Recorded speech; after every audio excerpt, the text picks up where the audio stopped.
தோட்டத்துலேங்க தட்டைச்செடியும் கொள்ளுச்செடியும் போட்டிருக்குறோம்.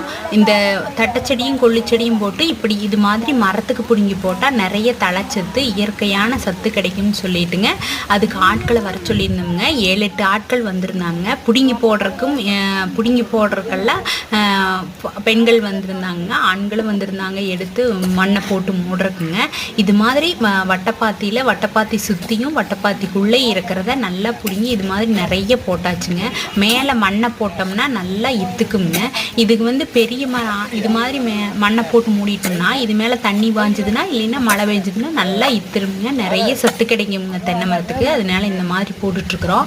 இது நிறைய பெரிய மரங்க ஆனதுனால இதில் பாதி மூடி இருக்கிறோம், பாதி மூடாதையும் இருக்கிறோம். பெரிய மரங்க ஆனதுனால தென்னங்கன்றுகளும் போட்டிருக்கிறோம். அதுக்கும் சத்தாய்க்கும்னு போட்டிருந்தோம்ங்க. இனி பாக்கி இருக்கிற தட்டைச்செடி கொள்ளுச்செடி கண்ணுக்குட்டிகளுக்கு மேவா ஆயிருங்க.